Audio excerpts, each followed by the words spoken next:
até a gente poder entrar em papo com Platão. Porque, na verdade, Sócrates, ele é o mestre de Platão, Platão é discípulo de Sócrates, e muito que a gente sabe de Sócrates é justamente por causa de Platão. Então, eu vou novamente dar uma retomada de Sócrates para poder a gente entrar em Platão. Semana passada, eu fiz uma pequena distinção, vamos dizer assim, diferença entre a filosofia de Sócrates versus os sofistas. Falei para vocês que Sócrates, ele é da linhagem, vamos dizer assim, chapa branca, daquela linhagem dos filósofos de fato importantes, clássicos, porque ele não só vai ser considerado um dos pais da filosofia, ou propriamente o pai da filosofia, como de fato vai influenciar todo o pensamento grego antigo, especialmente Platão, Aristóteles, Xenofontes, toda a filosofia helenística, toda a filosofia hedonista, enfim, toda essa parte da filosofia antiga, Sócrates vai ser o influenciador. E um dos pontos importantes do pensamento socrático é justamente uma busca incessante pela verdade. Essa verdade aqui, ele tinha um método. Falei para vocês também sobre esse método.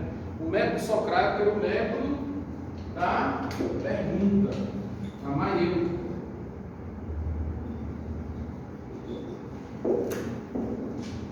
Esse nome maiêutico foi dado porque Sócrates, assim como a sua mãe, fazia com que nascesse ideias. Só que a mãe de Sócrates era de fato parteira.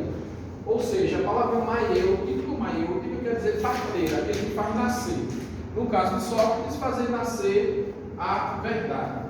E qual era a prática dele? Como é que ele fazia isso? Perguntando, questionando, sempre fazendo com que o outro alcance a verdade. Aí falei para vocês também que uma das formas que ele tinha para justamente você alcançar essa verdade, encontrar essa verdade, era você se examinando.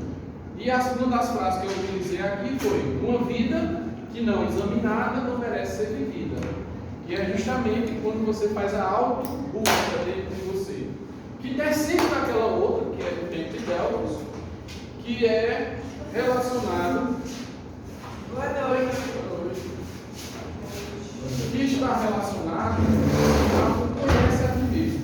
Então, uma vida. Boa noite, Julia. Boa noite. Professor, esse não é depois do verso de alguém só sofistas. Sofistas?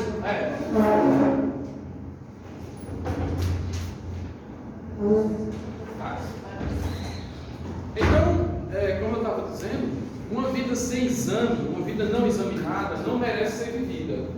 E ela não merece ser vivida por causa daquela outra frase famosa do tempo de Delfos que coloca que o conhece a ti mesmo é a coisa mais importante. Ou seja, é o exame do eu.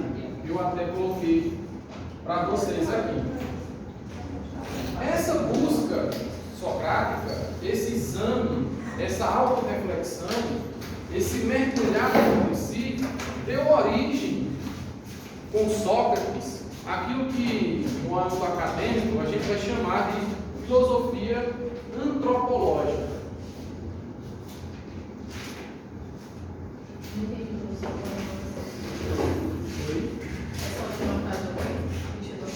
Essa filosofia socrática que faz um mergulho dentro de si, ou melhor dizendo, dentro da humanidade,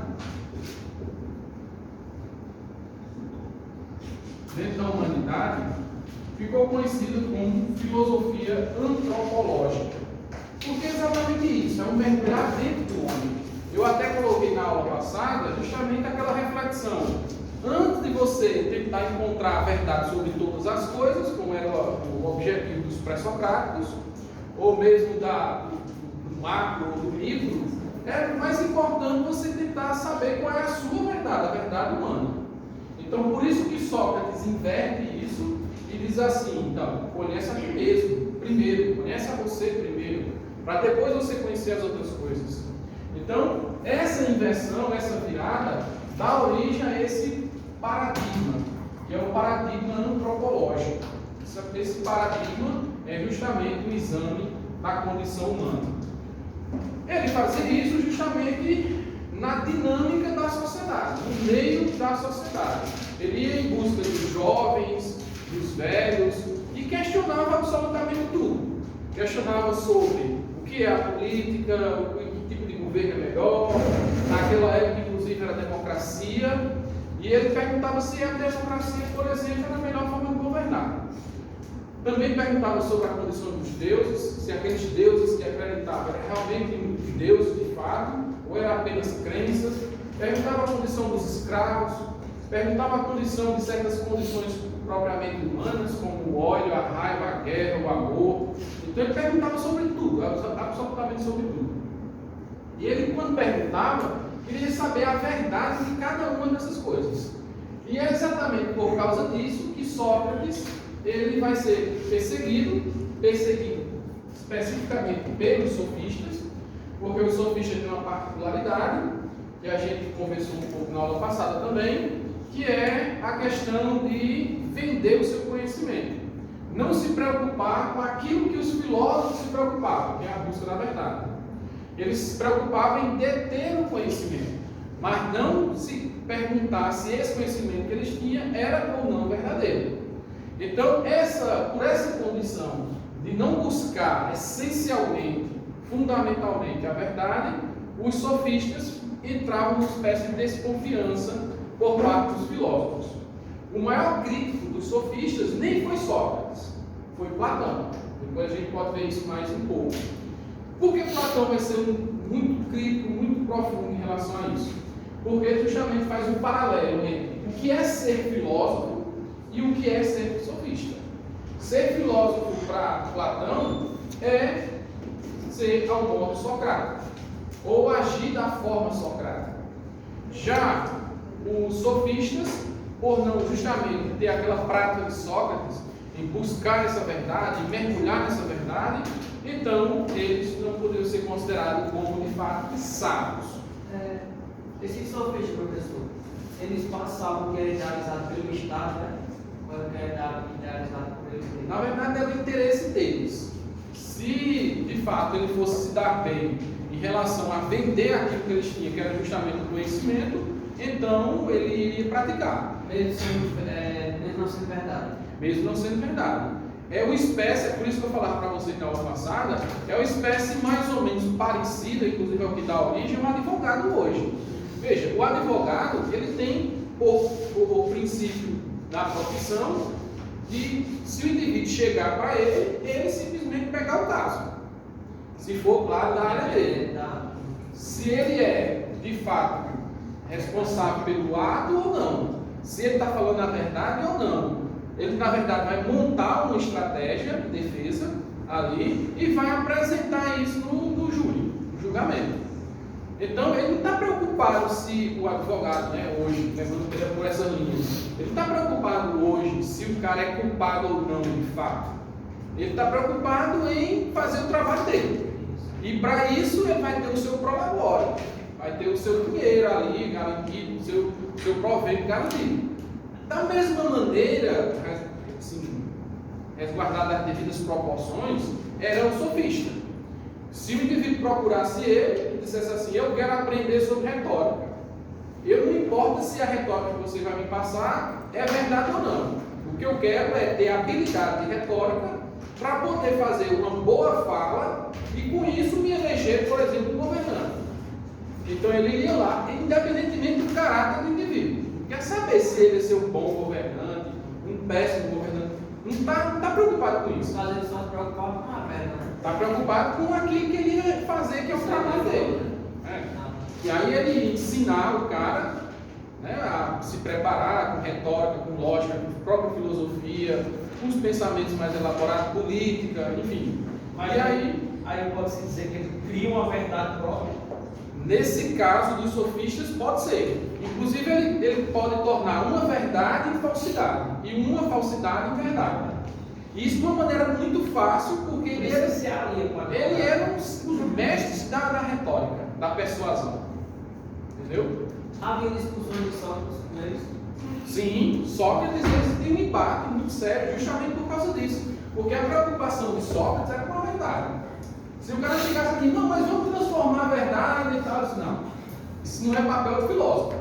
O filósofo é aquele que pensa, esmiuça até a última instância da essência da coisa e apresenta o que ele mais vai poder.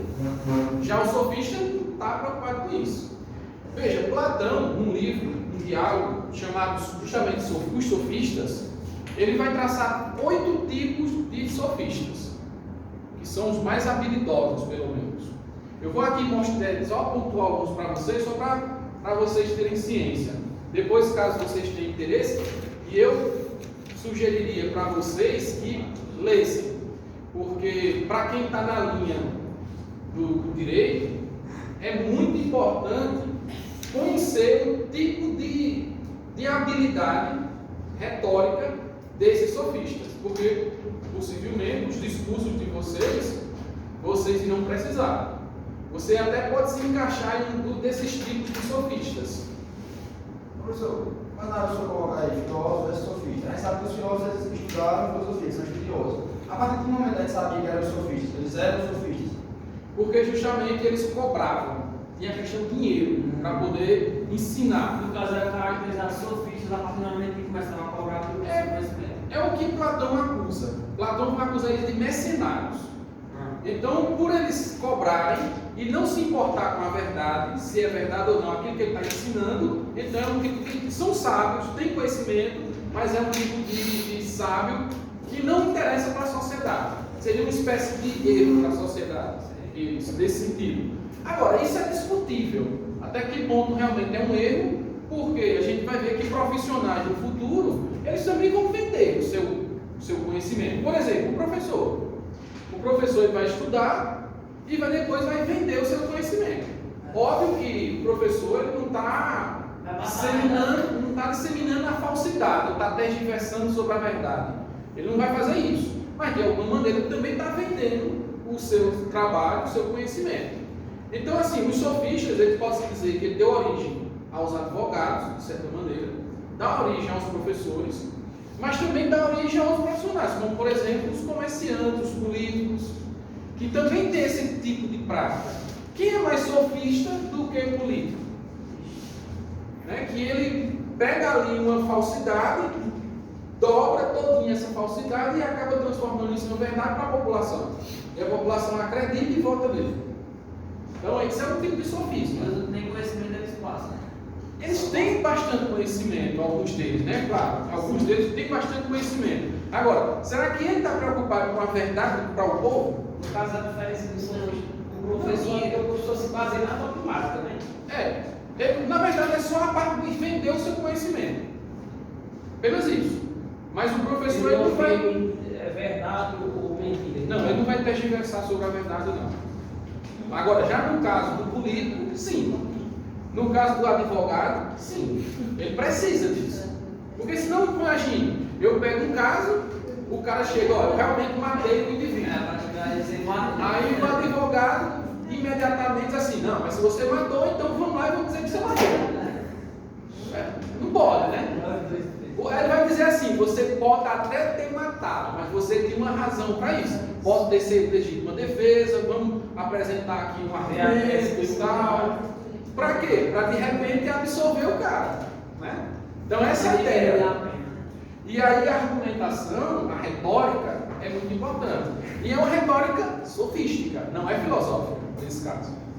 Por quê? Porque se fosse filosófica, se fosse como Sócrates ia pegar o cara que matou como advogado e chegar assim e dizer, ó, vocês estão vendo esse cara aqui? De fato foi ele que matou. Ele é um problema para a sociedade. Vamos absorver ele? Aí, claro, dizer, não, né? Mesmo sendo legítima defesa, só que conseguiram defender a tese que matou. É porque a tese de legítima defesa ela é mais moderna, né? Mas vamos fazer um esforço. Eu considero que mesmo assim, Sócrates, por dentro de uma condição ética e moral, que inclusive é o pai da ética, é Sócrates, ele ia dizer assim, olha, mesmo sendo legítima defesa, a vida é o princípio fundamental superior. Então, se matou, de alguma maneira, assuma a sua culpa. Eu estou, claro, fazendo um esforço, né? Não sei se Sócrates de fato tem que falar isso, mas se fosse por dentro da teoria socrática, eu imagino que ele iria falar algo parecido com isso, uma vez que a verdade é fundamental. No caso, ele se baseava na teoria pura.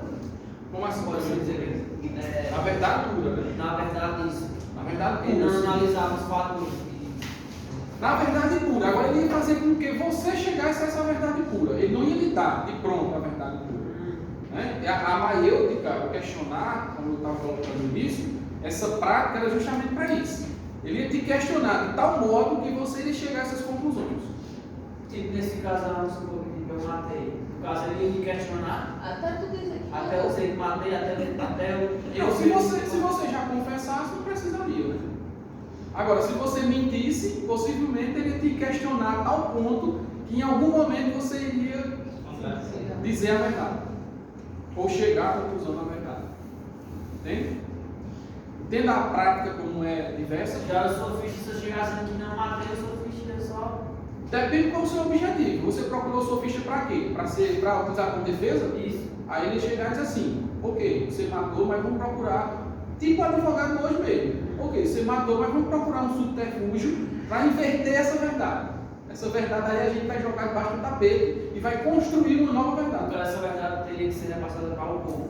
Para o povo e para quem fosse julgado. Para você ter uma ideia, quando houve o julgamento de Sócrates, Sócrates foi julgado, foi perseguido e tal, e ele foi julgado. No julgamento dele tinha um sofista, e Sócrates perdeu. Porque quem fez a própria defesa de Sócrates foi Sócrates mesmo. Mas Sócrates perdeu para o sofista. Agora por quê? Porque Sócrates foi na linha da verdade. Não, você questionava mesmo os jovens, qual era o seu objetivo? O objetivo era questionar os deuses? Era questionar os governantes? Aí Sócrates, era. Aí os sofistas, isso é razoável para a sociedade? Esse cara não é um perigoso? Ora, contestar os deuses? Como é que pode um ser humano contestar os deuses? Por aí vai. Veja a retórica. Aí a população que às vezes não quer de fato a verdade, às vezes ela acredita na suposta Tem uma verdade. base religiosa também, né, realmente. E tem um aspecto religioso. Aí o sofista, como ele vai, né, sensibilizar por essa via, é claro que a população e o júri na época vai ser contra Sócrates. Tanto é que Sócrates de fato foi condenado e a condenação lá foi a morte. A morte era tomar um veneno chamado cicuta, que ainda hoje se tem. Então ele de fato foi condenado, foi preso, passou um tempo, né, na prisão, na cadeia, até chegar o momento da execução. E interessante que não era outra pessoa que dava o veneno, era a própria pessoa que tomava. E teve um momento lá que os discípulos de Sócrates, assim como Platão, Xenofonte e outros, Alcibiades, chegaram lá e disseram assim: Sócrates, mas você não é culpado de nada. A única coisa que você queria era fazer reflexão, estimular o pensamento, era ver se realmente as pessoas chegavam à verdade. Você não é culpado de nada. Quem tem um pouco de juízo, todo mundo sabe disso. Se você quiser, a gente te tira hoje daqui e você vai embora, foge. Aí fez. Logo eu, que passei a vida inteira, o Sócrates morreu por volta de 75 anos. Logo eu que passei a vida inteira questionando, buscando a verdade e acima de tudo honrando a moral, a ética, logo eu vou fugir daquilo que o Estado determina? Não, de jeito nenhum. Veja como era, né, o aspecto moral em pessoa, né? Não, se eu vou fugir, eu estou quebrando uma regra do Estado. E também estou dizendo a todo mundo que eu sou um fujão, que eu sou um fraco, que eu sou um cara que burla a lei, a sociedade. Eu jamais faria isso. E tem outro aspecto interessante na sociedade grega, especialmente Sócrates e Platão, que eles acreditavam numa vida boa em outro lado, no outro mundo, não do mundo material. E reza a lenda, né? A gente não sabe daqui quanto é verdade, que no momento de oferecer a ele a fuga, ele diz assim: logo agora que eu vou conhecer o outro lado, que é onde de fato a verdade está, você me pede para fugir e continuar nisso. nisso que ele falou foi justamente esse teatro sofístico, que é um teatro, né? Aquele que tergiversa sobre a verdade, para camuflar a verdade, ele faz um teatro. O advogado, por exemplo, faz um teatro. O promotor de justiça ele faz um teatro. Um bom promotor de justiça, inclusive, até uma dica para vocês, caso alguém queira no futuro, é aquele que faz arte cênica. Ele faz arte cênica para quê? Para sensibilizar o júri. Porque imagina um promotor frio, que não tem muito uma habilidade retórica, que não tem muita argumentação, chega lá com a peça com os alvos, apresenta friamente, como inclusive eu já vi assim, em algum momento, chega friamente assim e diz, o caso é esse, a acusação é essa, esse cara é culpado, pronto, paga e vai embora.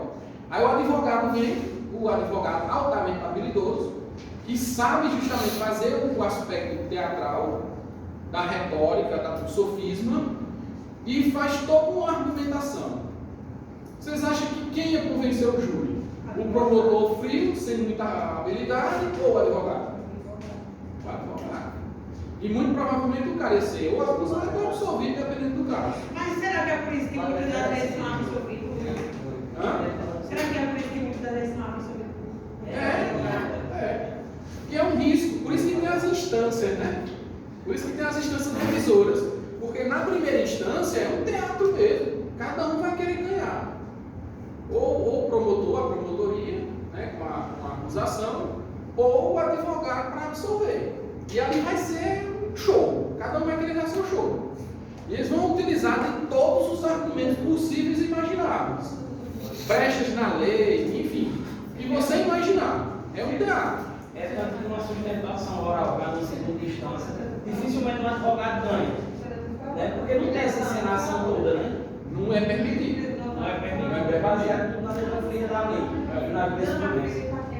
Já na primeira instância, se você já assistiu um júri, acho que alguém deve ter assistido. Das presídios aí, inclusive o Rafael sofrido.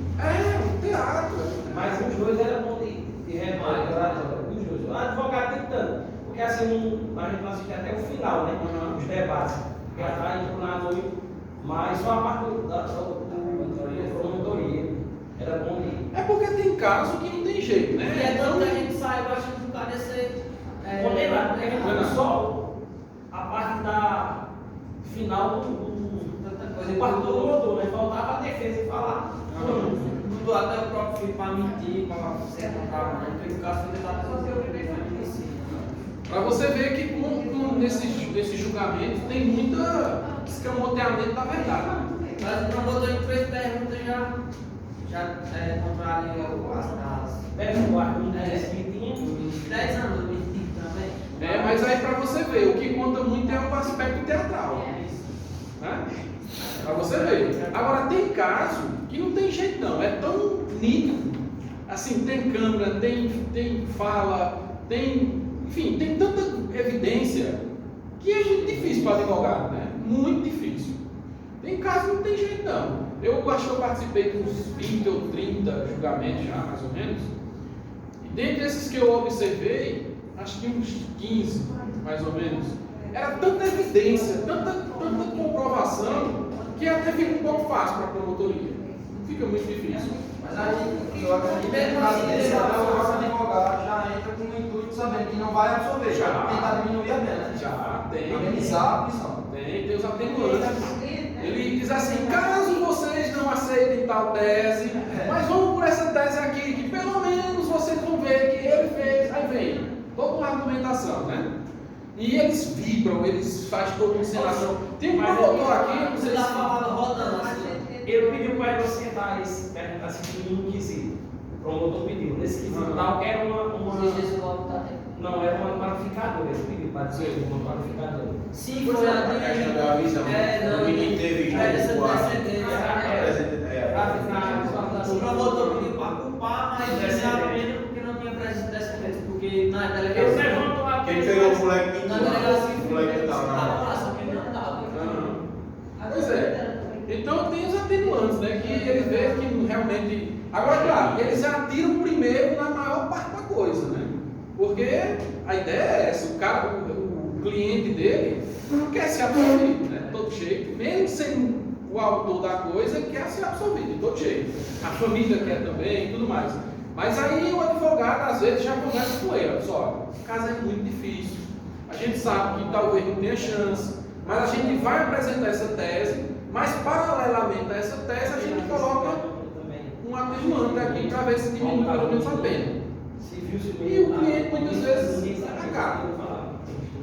Bom, eu não sei se vocês conheceram um promotor que tinha aqui nessa região, o nome dele era Júlio César. Já ouviu falar dele? Não. Ele era engraçado. Eu assisti alguns julgamentos com ele. Ele deitava no chão, pegava arma, deitava. Ele provavelmente ele pegou uma arma, o cara matou um indivíduo lá com uma 12, né? 12, o estrago é feio, né? Se vocês sabem. Ele pegou essa 12, ele levou para o julgamento lá e colocou na cabeça de cada júri. Ele dava um golpe assim. É um teatro, né? Ele dava um golpe assim, ele disse: vocês sabem o que é um tipo de 12? Vocês sabem? E o jurado tudo assim, duro, né? Olhando para ele, assistindo a coisa. Aí os caras, ninguém pode falar nada, né? Mas todo mundo tinha que estar assim. Aí ele perguntava no intuito só de comover. Aí dava um golpe assim na 12, aí fazia pá! Aí dava um grito.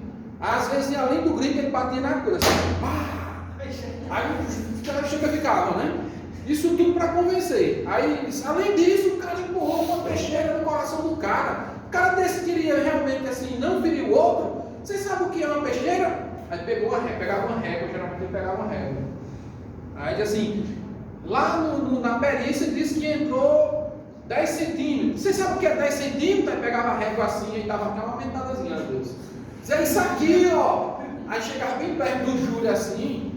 Aí fazia, 10 centímetros assim, imagina, atravessava você, ó. Tá vendo?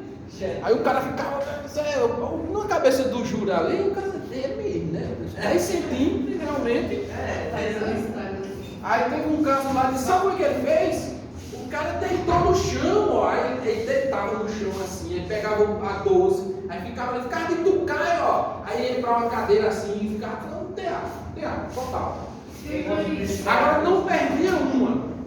Aquele S. Quaresma, eu acabei de fazer desse jeito. Pegou a faca do time, mas levou um travesseiro, pegava lá e ficava furando o travesseiro, demonstrando as facadas. Exato. A arma do mesmo jeito, chegava, chamava o outro advogado, né? Aí pegava a arma na cabeça, uma vez, play, para avançar na cabeça. E aí ganhava. E esse tem mais uma.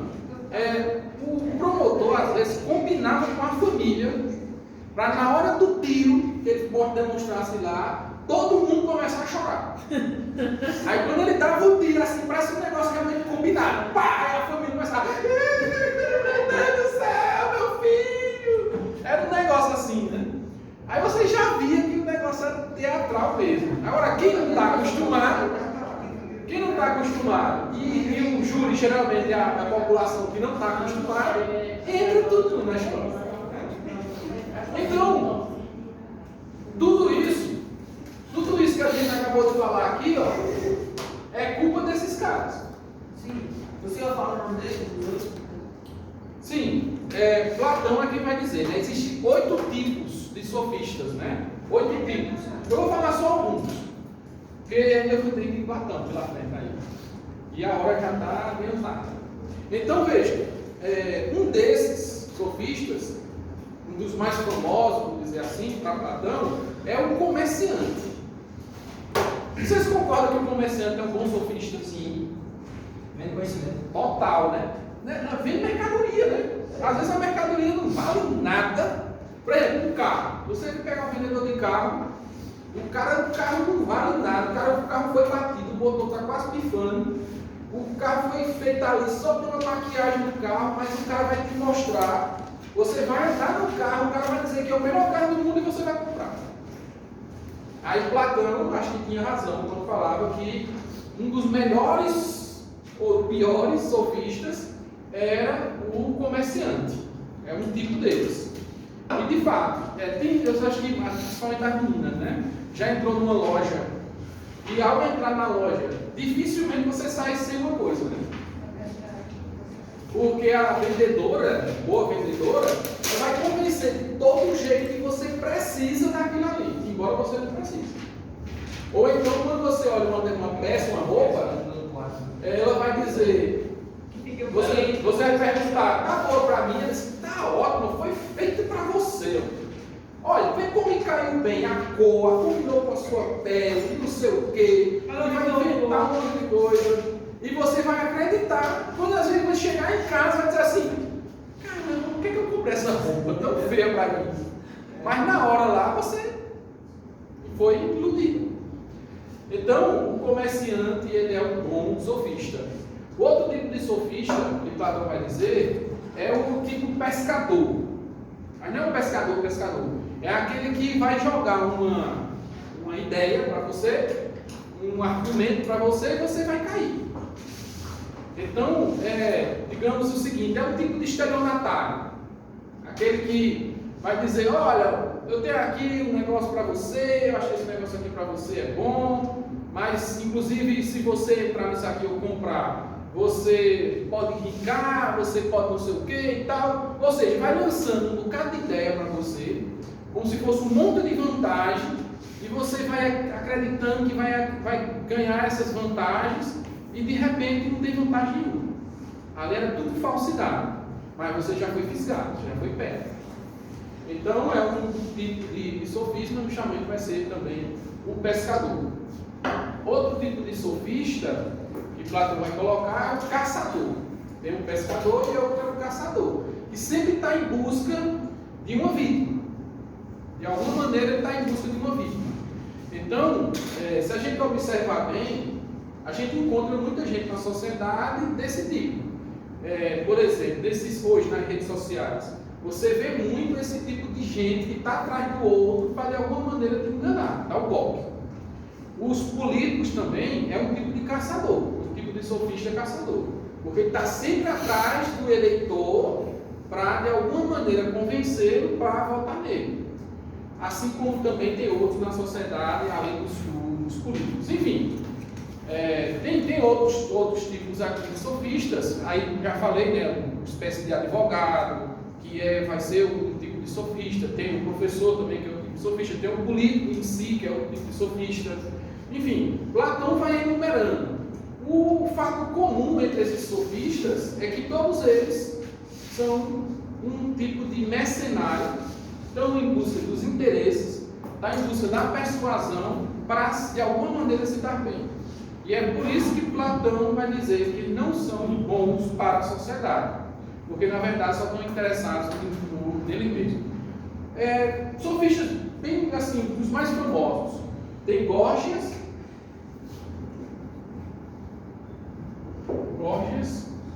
e tem Protágoras. Esses dois aqui, de fato, são os mais famosos. Gorgias falava uma coisa interessante. Ele disse: eu posso convencer qualquer um de qualquer coisa. Veja a frase, né, de Gorgias. Eu posso convencer qualquer um de qualquer coisa, sobre qualquer coisa. E de fato eles conseguiam. Eles eram tão bons de retórica, tão bons de argumento, que não tinha jeito. Eles convenciam mesmo. E o outro, Protágoras, falava assim: o homem é a medida de todas as coisas. Isso ele quer dizer o seguinte: não existe propriamente uma verdade. A verdade ou a falsidade sou eu que fabrico. Ou seja, é o homem que fabrica essa verdade. Então não tem essa história de Deus ou história de uma coisa uma verdade absoluta. Na verdade, o que esse homem quiser fazer, ele vai fazer. Então, eu posso convencer qualquer um de qualquer coisa e o outro, mas na linha de que o homem é a medida de todas as coisas. Então, evidentemente que esse tipo de pensamento ou esse tipo de conhecimento não é interessante para a filosofia socrática. Não é interessante para a filosofia geral. E é por isso que Platão, Sócrates e outros filósofos vão ser contra a esse tipo de argumentação, esse tipo de conhecimento ou esse tipo de sabedoria.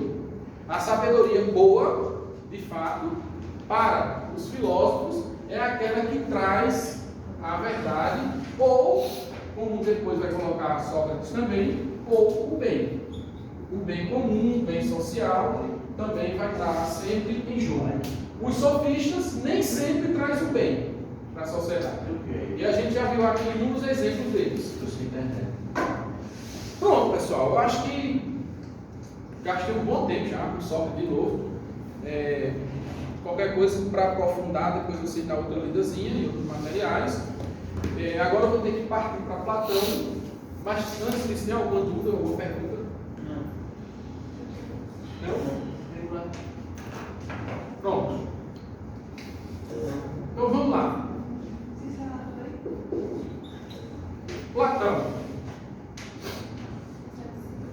Como eu já falei para vocês, Platão ele é discípulo de Sócrates. Isso quer dizer que Sócrates foi seu mestre. Mestre de Platão. Platão é mais ou menos de 380 a.C., mais ou menos isso. Ele, ou seja, do século IV a.C., século III, século IV a.C., Platão, ele é considerado o pai do idealismo. E o que quer dizer isso? Vamos lá. Idealismo, a palavra já diz muita coisa. A verdade, que é o que eles estão sempre procurando, a verdade mesmo estaria no mundo ou no âmbito das ideias. Estaria no âmbito das ideias. Isso significa dizer que o mundo corporal, o mundo material, o mundo físico, não interessa muito para Platão. Porque esse mundo físico, esse mundo corporal, ele não detém a verdade. Ele não está com a verdade. Então, o mais importante para Platão seria você buscar nas ideias essa verdade. Isso significa dizer que a teoria, ou mesmo o conceito, ele é fundamental para o conhecimento. Assim como a argumentação também é fundamental para a verdade, para buscar o conhecimento, para buscar a sabedoria. Tudo isso aqui, se vocês observarem bem, está no âmbito de um tipo de razão. Está num tipo de razão. Essa razão platônica não vai ser a mesma razão aristotélica ou a razão de Pitágoras, lá antes dos pré-socráticos. Vai ser o que eles chamam de razão dialética. Será que vocês estão acompanhando? Sim. Está tranquilo? Depois a gente reforça, né? Eu ia perguntar para o senhor explicar novamente. Bem rapidamente é o seguinte: Platão, ele não se preocupa ou não considera, melhor dizendo, que o mundo material, o mundo físico, vai lhe trazer a verdade. Para ele, melhor do que o mundo físico, o mundo material, é o mundo das ideias. É aqui que está a verdade mesmo, a verdade pura. Então, por isso que ele vai ser o detentor, o pai do idealismo. O idealismo platônico, o que é que está dentro desse bojo? O que é que tem dentro desse âmbito? Está a teoria, porque teoria é o quê? Ideia. Os conceitos, conceito é ideia. A argumentação, ideia. É fundamental para o conhecimento, né? É fundamental para o conhecimento.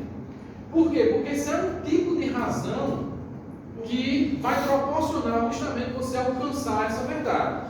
E essa razão aqui ele vai chamar de dialética. Dialética, como a palavra mais ou menos já diz, é quando se tem pelo menos duas ideias para serem confrontadas. São dois argumentos para serem confrontados. Então você tem argumento A e argumento B. Obrigatoriamente, vai argumentações. Para que esse confronto? Qual é o objetivo desse confronto, dessas ideias? Para saber quem de fato está com a razão, quem de fato está com a verdade. E como é que se faz isso? De que maneira? Funciona mais ou menos parecido com os debates políticos que a gente tem hoje. Claro que os debates têm muito sofisma e não pode ser considerado como uma filosofia. Mas é só para de entendimento de vocês. É mais ou menos como funcionam os debates políticos de hoje. Coloca dois indivíduos que são os mais sábios naquele momento para confrontar sobre um determinado assunto. Mas eles não são sofistas. Não, são filósofos. Para Platão, o sofismo é um erro. Não se pode colocar de modo algum sofista para debater. Platão é discípulo de Sócrates. Discípulo de Sócrates. Então, coloca-se esses dois indivíduos frente a frente, os mais sábios, para debater determinado assunto ou tema. E aí, por exemplo, a questão do amor. Inclusive é um dos diálogos de Platão que está lá no Banquete, que é justamente Sócrates e outros debatendo o que é de fato o amor, o que é o amor. Isso é o tema. E aí colocou-se dois filósofos para debater. E eles iam debatendo. O filósofo A levanta uma tese. O filósofo B levanta uma tese. Tese e tese. E vão discutir, vão apresentar essas teses. Assim como funciona também no julgamento. O promotor, o advogado, levanta uma tese, outro levanta outra tese, e aí depois vai ter o julgamento das duas teses. Só que no caso lá não é um julgamento, mas são outros sábios, outros filósofos para julgar quem de fato ali tinha razão. Se verificando que, por exemplo, a tese A não se sustenta, não é boa, fica então a tese B, como se fosse a mais verdadeira. Mas aí tem um terceiro indivíduo que pode entrar no debate. Digamos, seria no caso C. Então, vai ter agora a antitese ou antítese.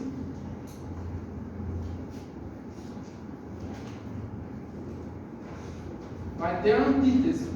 Ou, se a gente for trazer para o debate hoje, seria réplica, ou tréplica, coisa parecida com isso. Mas nesse caso aqui, filosófico, dialético, é antítese. Antítese ou antitese de B e C agora, para ver se de fato se sustenta. A argumentação do B, ele é tão confiável, ela é tão indubitável, vamos dizer assim, tão inquestionável, que consegue novamente derrubar C. Uma vez derrubando C, agora, vai ficar agora a síntese. Então, B fica a síntese. Perceba que sempre no final, a palavra tese, antítese, síntese e tese. Então, no final, B estaria com a verdade. Esse é um processo dialético num aspecto filosófico, um aspecto que a gente pode até trazer para o aspecto científico. Por que isso é importante para Platão? Para justamente essa verdade aqui ser apurada e chegar a conhecer, ao conhecimento do que são de fato as ideias. Então, depois de esmiuçar dessa forma, depois de apurar dessa maneira, depois de buscar, de fazer todo esse processo, é que você chegaria a uma certa ideia mais consistente, mais realmente sustentável, e se transformaria nesse caso agora em um conceito para uma teoria, dessa teoria para uma filosofia. Então esse seria o processo. Deu para compreender? Sim. Bom, e aí tem outra parte interessante. Posso apagar aqui? Posso? Peraí, que já roda. Então o professor ia falando da diferença de Platão com Aristóteles. Por quê? Porque Aristóteles busca mais ser um objetivo mais Ô, principal. professor, poderia tirar por falou? Porque trata a política como uma ciência exata, no caso assim. Aristóteles, na próxima aula a gente vai tratar sobre ele, mas antecipando um pouco, Aristóteles vai ter, em vez do idealismo, vai ter o realismo. Então não vai ser as ideias, mas sim o mundo real. Então os dois vão brigar, entre aspas, em relação a isso. Apesar de Aristóteles ser discípulo de Platão. Posso pagar agora? Então, no caso, os dois são discípulos de Sócrates. Sim. Só que assim, Platão, mais contemporâneo a Sócrates, e Aristóteles, mais novo, contemporâneo mais a Platão.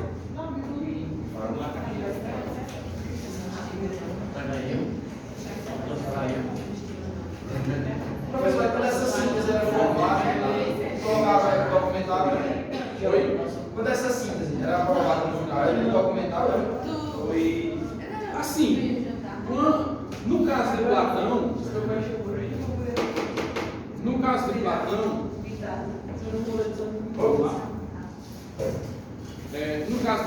como ele quer demonstrar esse tipo de filosofia, não era propriamente para registrar, mas ele se reunia com filósofos para debater as questões da cidade, da polis.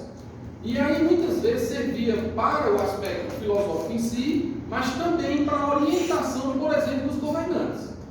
Inclusive Platão vai escrever um livro, que talvez seja o mais famoso dele, e um dos mais famosos de todos os tempos, que é a República, que é a primeira utopia política que a gente tem conhecimento. Então, muitas vezes, esses apanhados filosóficos de Platão eram para construir uma utopia como a República. Então, não era propriamente para registrar, mas era para construir um ensaio filosófico. Bom, dito isso a vocês em relação a esse método e ao idealismo, e aí vocês já têm ciência de como é que funciona o encaminhamento da filosofia platônica, vamos observar então o método propriamente e de onde é que ele tira esse processo filosófico para chegar onde eu acabei de explicar para vocês. Bom, Platão, ele acreditava que todo indivíduo, todo ser humano, em algum momento, eu vou falar da existência, mas em algum momento, ele existiu em um outro âmbito que não é esse aqui. É por isso que esse mundo material, ele vai meio que desprezar. Vai dizer assim, não é desprezar, eu não sei uma palavra forte para desprezar, mas ele vai desconsiderar como mais relevante, vamos dizer assim. Então, por que ele vai se desconsiderar? Porque, segundo ele, existe uma outra dimensão, um outro lugar que já vivemos, que existimos, que não era esse. Que ele vai chamar de demiurgo.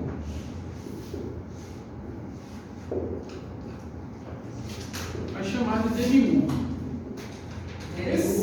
Demiurgo. Sócrates também tinha esse pensamento aí. Não, isso aqui é Platão. Sócrates, assim, ele estava numa linha dos gregos. Os gregos, de modo geral, eles consideravam que o universo era todo organizado e que o melhor dos mundos não era esse, era outro. Por isso que ele, lá na hora da morte, ele falava, logo agora que eu vou morrer e vou conhecer o que de fato o melhor dos mundos, você acha que eu vou fugir da morte? Né? No caso, ele acreditava no mundo após No mundo após a morte. E ele lá acreditava no mundo anterior ao atual, né? É porque nesse caso de Platão ele vai sistematizar a ideia. No caso de Sócrates era muita oralidade. Tanto é assim que Sócrates não escreveu nada, era tudo oral. Já Platão não, Platão vai sistematizar para dizer como é que seria isso. Se fosse olhar para o lado moral e ético, né, para ele voltar atrás de tudo que ele construiu ao longo do tempo também não faria sentido, né? No final da vida ele por exemplo, no caso dele fugir, né? Sim, foi justamente por isso. Olha, Sócrates era de tal forma que tem lá no livro Apologia a Sócrates, de Platão, inclusive. Se vocês quiserem dar uma lidazinha, é um livro pequeno e vale a pena, porque ele ali retrata exatamente a vida de Sócrates todinha, Platão no caso. E na parte final do livro, no momento da morte, a preocupação de Sócrates foi justamente uma dívida que ele tinha. Foram as últimas palavras. Ele disse assim ao discípulo dele, a Xenofonte, ele disse, olha, não, eu já tinha tomado cicuta, estava já morrendo, e isso é relato de Platão, né? E ele falou assim, olha, procure depois Diógenes, que era Diógenes, não estou enganado, acho que era Diógenes, e pague o galo que eu estou devendo a ele. Não deixe de pagar essa dívida. Ou seja, é o aspecto moral. Até isso, claro, Platão vai colocar no livro para dar a dramaticidade, né, a veracidade do conceito moral de Sócrates. Não se sabe se de fato nem Sócrates existiu, ou era só um personagem de Platão. Há essa dúvida. Né? Mas o que Platão queria, o objetivo de Platão, era demonstrar o caráter moral de Sócrates. Quando ele finaliza com isso, pague o galo, não deixe a dívida aberta. Então, só para vocês terem a ideia do tipo de filósofo que Platão queria demonstrar. Era aquele que procura a verdade, aquele que procura o bem, aquele que honra seus compromissos, aquele que não foge dos momentos mais críticos. Então é esse tipo de cara, que busca sempre a verdade, que não é arrogante, só que é extremamente humilde. Tanto é que alguém chegava para ele, é você que é o sábio, o oráculo de Delfos mesmo disse isso. Quando o Sócrates visitou, aí disse assim, quem é o mais sábio da Grécia? Aí o oráculo disse, Sócrates. Aí assim, como assim? Ele, Sócrates, como assim? Eu? Logo eu que sei que não sei? Aí o oráculo disse, só o sábio sabe que não sabe. Aí aquela famosa frase, né? Só sei que nada sei. Era para demonstrar a humildade perante a sabedoria, perante o conhecimento e perante os outros. Nunca, jamais alguém chegou para Sócrates e disse assim, você é sábio. Aí ele invertia, eu não, talvez você conheça a verdade, eu não conheço. Então demonstra um caráter também de humildade em relação ao conhecimento e a não arrogância, né? No caso, Não ele tem essa respeitava arrogância. também opiniões contrárias. No caso, ele respeitava as ações contrárias a dele. Total. Só que, mesmo assim, mesmo ele percebendo que o outro não estava muito afeiçoado à verdade, ele fazia com que o outro alcançasse, que é o tipo de um mestre, né? Eu até disse na última aula a vocês a frase dele. No caso, ele alcançava não contrariando, mas sim perguntando. Estudando. Ele ficava ali questionando Até você chegar. Ele sabia, mas ele queria Isso. mastigar até você falar. Isso, que a gente chama-se de ironia socrática. Ele era irônico nesse aspecto, assim, não, eu não sei, talvez você saiba, ironia, claro que ele sabia, mas ele queria fazer com que você alcançasse. Tanto é a frase dele, né? O verdadeiro mestre não é aquele que detém a verdade para si, mas é aquele que faz com que o outro alcance a verdade. Então, é o mestre de Platão. Esse é o mestre. E é por isso que Platão vai admirar tanto ele. Então, voltando a Platão, Platão ele vai considerar que existe esse demiurgo, aonde é um âmbito existencial que não é esse, e que esse demiurgo aqui ele detém a pura forma. Professor, mas demiurgo seria depois dessa vida ou seria paralelo? Antes da sua existência nessa realidade. A sua alma, vou botar assim porque a palavra de Platão é essa, a sua alma já vivia nesse demiurgo, antes da sua existência. Já estava lá. Só que essa alma aqui, essa sua alma, ela contemplava a pura forma, ou, se melhor dizendo, a essência. Ou, se você preferir, a verdade pura.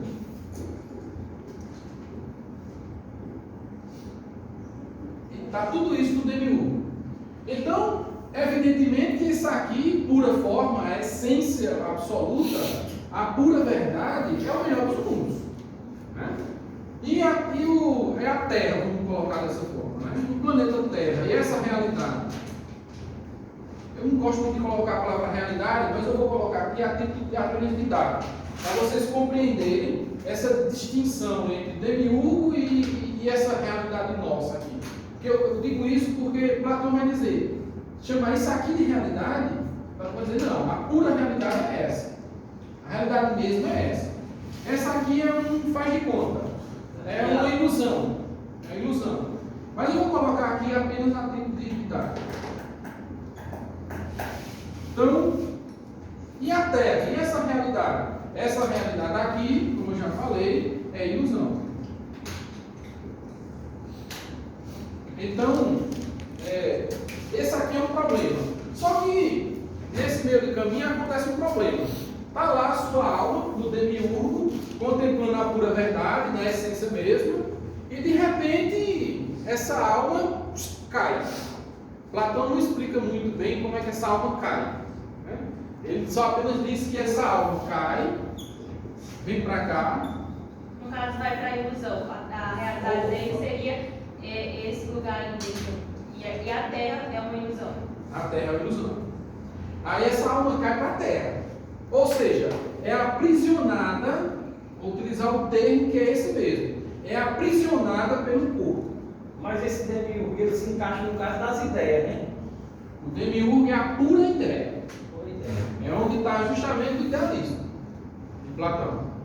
Agora, Agora, no caso do demiurgo, para uma prisão corporal. ele cai para a Terra, né, para essa realidade.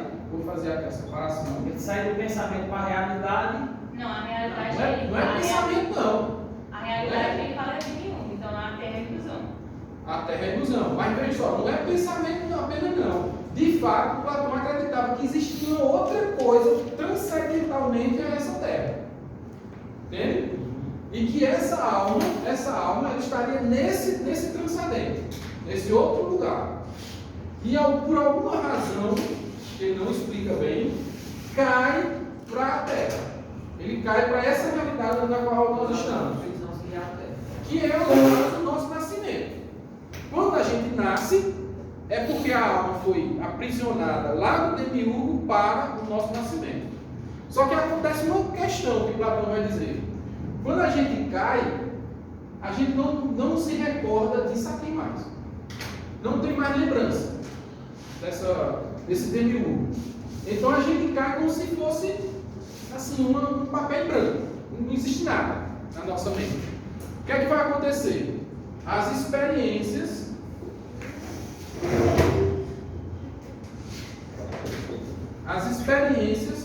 vão possibilitando que você venha aos poucos recordando daquilo que era o demiurgo. Por isso tem um déjà vu, é? Não, o déjà vu tem uma suspeita que como se fosse uma espécie de vida passada, né? Platão, de alguma maneira, ele vai ser um dos fundadores, vamos dizer assim, a grosso modo, junto com Pitágoras, que a gente não viu lá nos pré-socráticos, como justamente um dos fundadores dessa ideia de vidas passadas, ou do espiritismo. Quer dizer, não é o kardecismo, né? O Allan Kardec vai ser na França, depois lá no século XVIII.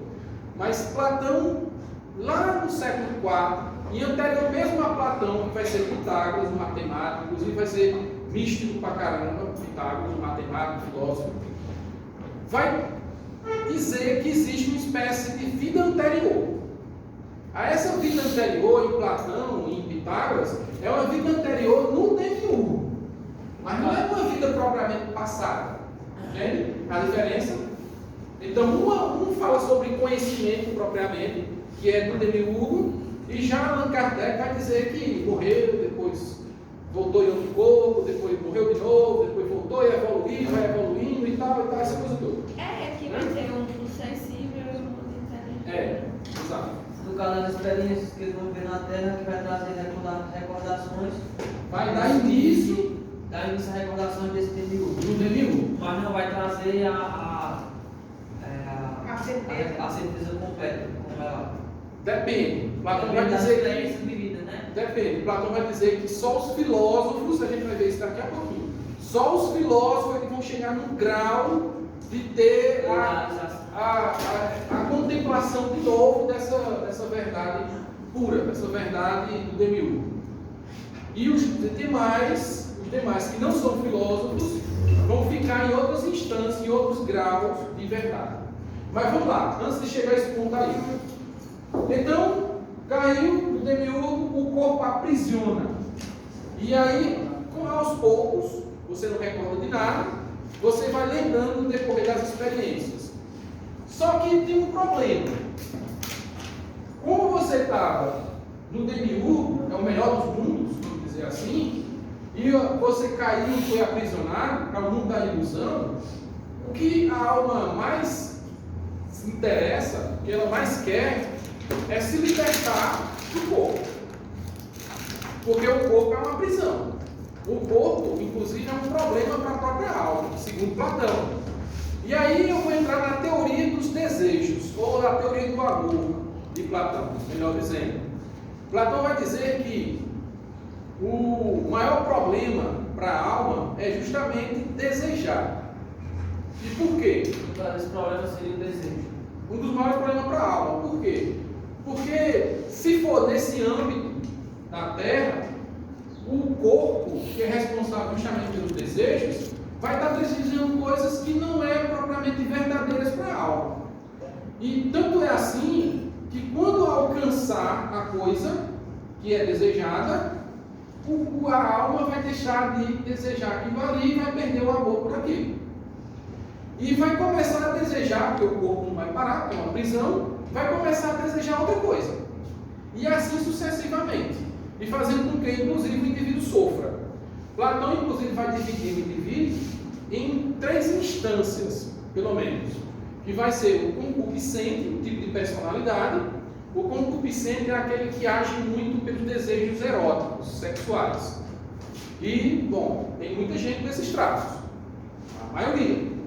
Vai ter aqueles indivíduos que agem pela emoção, que é como se fosse uma espécie de coração, está agindo pelo coração, que a gente chama, a grosso modo.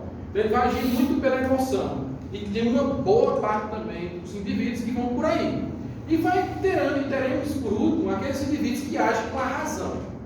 Então, razão, emoção e o concupiscente. Para Platão, os cientistas, os sábios, os detentores de conhecimento, os filósofos, eles estão aqueles que utilizam-se da razão. Os guerreiros, por exemplo, os soldados, eles estão no âmbito da emoção. Porque, veja, inclusive os soldados, eles agem muitas vezes instigados pelo seu comandante. Se o comandante começar a instigar ele para ele fazer uma determinada ação, ele não pensa muito não. Ele já está tão automatizado, está tão treinado para agir, que ele vai lá e faz. Sem pensar muito. Porque se ele for como um filósofo, ele for pensar assim, mas vem cá, será que é justo? Será que é ético? Será que isso é o bem? Será que isso não sei o que e tal? Se ele for pensar muito, ele não vai agir. Então, ele é treinado, o soldado, para agir com a emoção e não com a razão.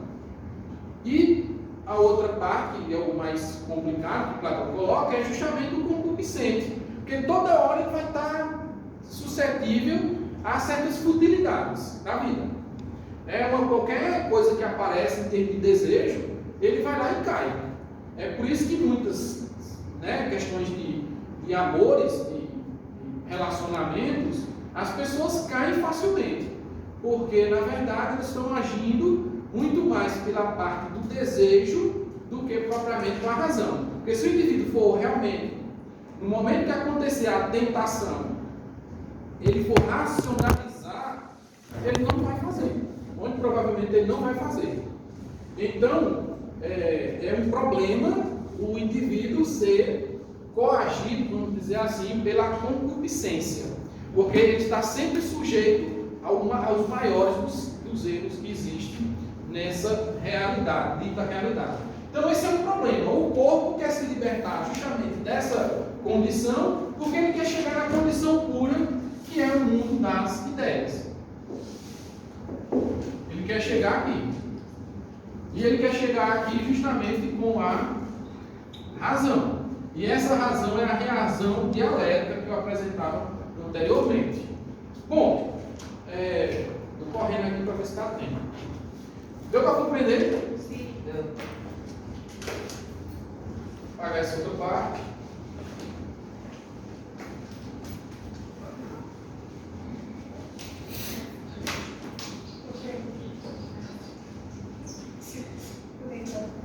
Bom, Platão na República, ele vai vai construir toda uma sistematicidade para você sair dessa condição do esquecimento que você nasce para uma condição do mundo das ideias onde está a pura verdade. Inclusive, ele vai traçar todo um aspecto pedagógico para que o indivíduo educadamente consiga encontrar esse âmbito. Por isso que ele é considerado como o primeiro pedagogo, o primeiro professor, vamos dizer assim, educador da história. E ele vai traçar. Eu nem vou anotar muito, porque senão vai perder tempo. Eu vou só relatar para vocês. Veja, ele vai dizer o seguinte, que a sociedade, da forma que ela se encontra nesse mundo ilusório, ela é corrompida. Ela é corrompida. E aí tem um problema nessa corrupção. Porque quando os indivíduos nascem, por os pais serem corrompidos, já estarem corrompidos, a tendência é que corrompam também os filhos. Para que isso não aconteça, qual é a sugestão de Platão? Na República. Que os filhos, assim que nasçam, retire-se dos pais e o Estado tome de conta. Agora, o Estado não corrupto. É o estado filosófico, é o estado puro. É o estado na verdade se encontra. Isso é na ideia dele, na utopia dele.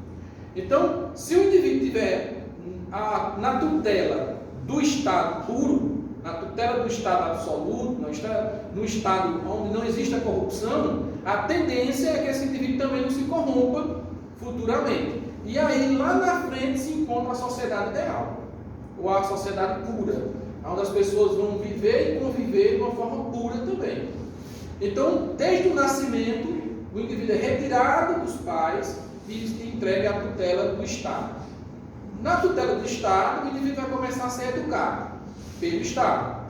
E a primeira coisa que é feita é o seguinte: deixar com que ela cresça, essa criança, de forma livre e de forma lúdica, para que ela, na ludicidade, nas brincadeiras, ela começa a desenvolver a sua inteligência e a recordação do demiurgo. É dessa maneira que ele imagina. Isso vai mais ou menos até os 9 anos de idade. Quando chegar nos 9 anos de idade, Platão sugere que ele comece a praticar música, ou ensinar música para ele. Por que a música? Porque, segundo Platão, por a música ser pura matemática, e vocês sabem que é, né? A música é pura matemática. A cortaladura. O tempo musical, né, a melodia, tudo isso tem uma matemática. O meio tom, enfim, tem toda uma situação matemática. Então, por ser matemática a música e ao mesmo tempo uma certa ludicidade, é o meio do caminho entre o mundo lúdico da criança e o mundo da ciência, que Platão coloca. Então, seria a música a porta de entrada da criança para a ciência.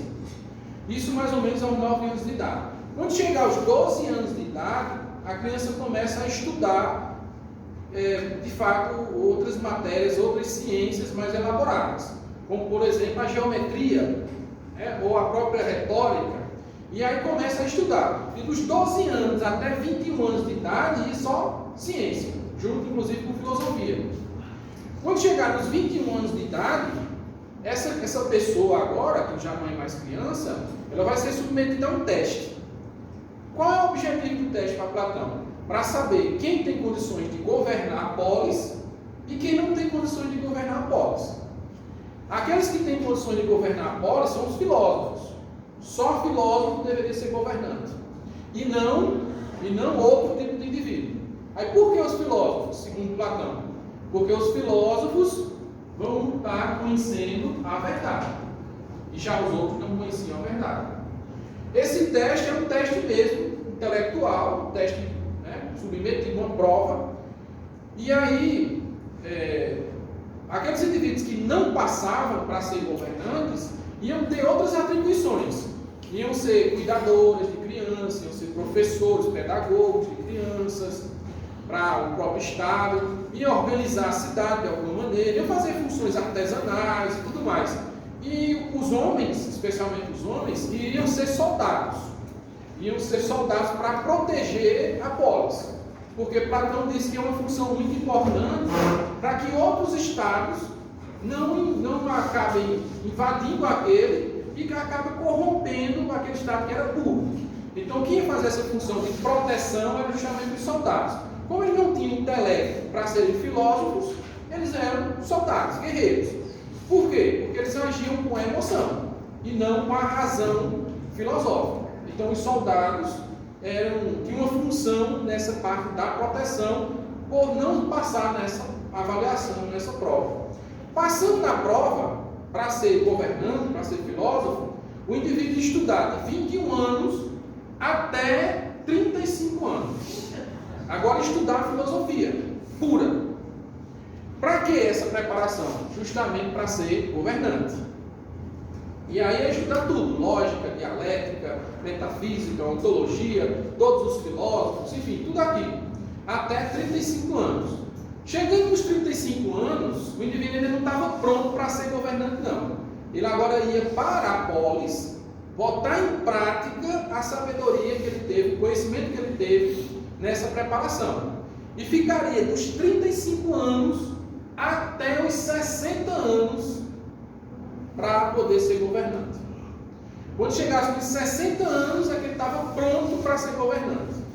Porque também há um teste ético na prática, na convivência com as pessoas, para ver se realmente ele não ia se corromper com aquele conhecimento que ele tinha. Ele podia se tornar, por exemplo, um sofista.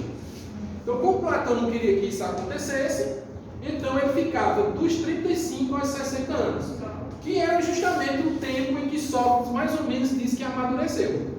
Veja que ele tem um ideal sempre de Sócrates. E é o tempo que ele teria também para recordar do demiurgo, lembrar da recordação, né? Porque ele estava na experiência ainda recordando de tudo isso. Então era mais ou menos o tempo que ele teria. Bom, esse é o percurso que Platão vai falar para que o indivíduo alcance, e isso é na República. Isso tudo acontece justamente porque, em termos de conhecimento,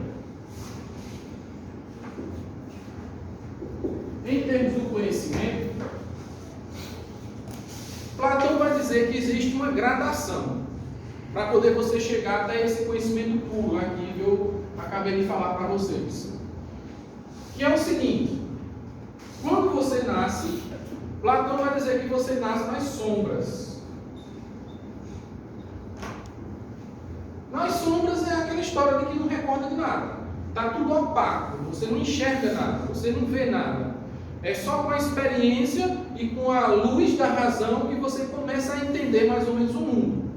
Ele até faz um paralelo, uma analogia, que eu posso até dizer para vocês. É como se você fosse andando numa estrada e você observasse que tem um animal.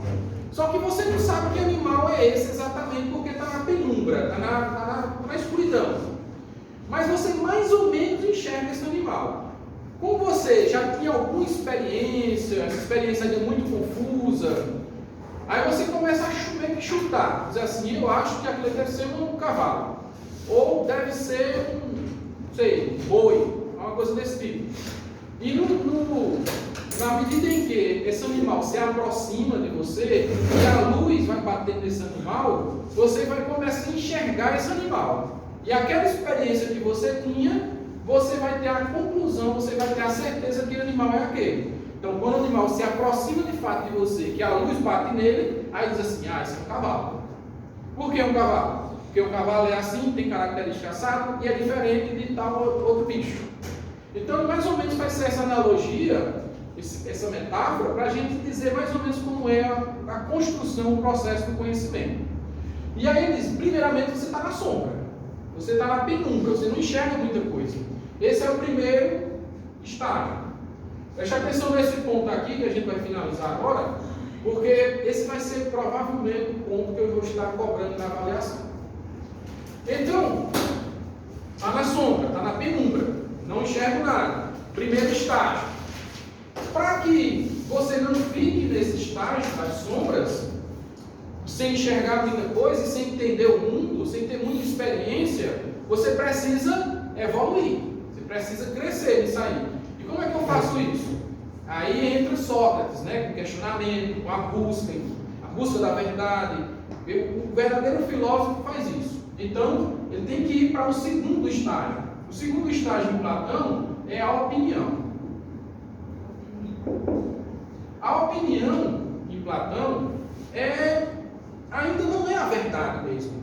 É algo do tipo do achismo nosso, né? Eu acho que é assim, eu acho que é dessa forma. Ou seja, seu pensamento ainda não está na dialética. Seu pensamento ainda não é científico, não é organizado. Ele não tem evidências puras, ele não tem a verdade mesma. Então, o seu pensamento, a sua forma de raciocinar ainda está muito distante de chegar à pura verdade. Então, você vai chutando, é opinião. E a opinião não tem obrigação com a verdade. Tem a obrigação de tentar chegar a alguma conclusão e olhe lá se chega. Então, é o segundo estágio. Esse primeiro e segundo estágio, segundo Platão, vai estar no âmbito do sensível. Por que sensível? Porque tanto sombra quanto opinião, ele é muito dos nossos sentidos.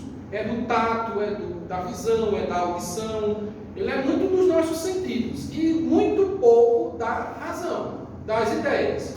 Então ele vai ser muito desse âmbito do sensível. E o âmbito do sensível é corpo. Lembrando que corpo, em Platão, é a prisão da alma. Sendo ela a prisão da alma, estando no âmbito do sensível, verdade das sombras, verdade da opinião, para Platão não serve muito. A não ser que apenas para você subir de degrau, subir de estágio. Chegando no terceiro estágio, aí sim você rompe essa questão do sensível e entra no inteligível. Aqui no inteligível, a primeira parte, primeira porta de entrada aqui, desse terceiro degrau, seria justamente a ciência. Aqui você já está na ciência. Daqui para baixo não. Daqui para cima sim. E quem é a ciência mesmo aqui para Platão? O que é que dá essa porta de entrada? Para ele, a matemática. É a matemática que vai possibilitar isso. É a matemática, que já é a ciência, que já é inteligível. Por que a matemática? Porque os números, que a gente teria que ver Pitágoras, mas enfim, não teve como. Porque os números, porque a geometria é a forma da Terra. Então a maneira que eu posso dizer como é a Terra é medindo, sentindo o volume, mensurando como é a realidade. E aí quem me dá essa possibilidade é a matemática. Só que ainda na matemática e na ciência não é a pura verdade. Ainda não tenho o demiurgo, a pura lembrança, a pura forma. Ainda não tenho isso. Eu preciso agora sair da ciência e entrar na filosofia. Porque para Platão, o governante, o filósofo, propriamente está na filosofia. Então vem o quarto e último estágio. O quarto e último estágio é justamente quando o indivíduo alcança a dialética. Chegando na dialética, que é aquele processo que eu expliquei logo no começo, aí sim você está no âmbito da teoria, você está no âmbito das ideias, você está na pura forma, você está na essência, você está na filosofia e você alcança o demiurgo. E alcançando a dialética e o demiurgo, você chegou à filosofia. Você agora é filósofo. Chegando na filosofia, chegando na dialética, você pode ser governante. Então, no caso dessa diapasão, não vai haver sentimento. Então, no caso, vai haver razão. No caso, é daí onde a tutela de Estado, porque no caso, a razão sobressai sobre o sentimento. Para Platão, sim. Nesse caso específico, sim. Só que lembrando que até os sentimentos, nesse caso, utilizado pela dialética e pela razão, vai ser racional.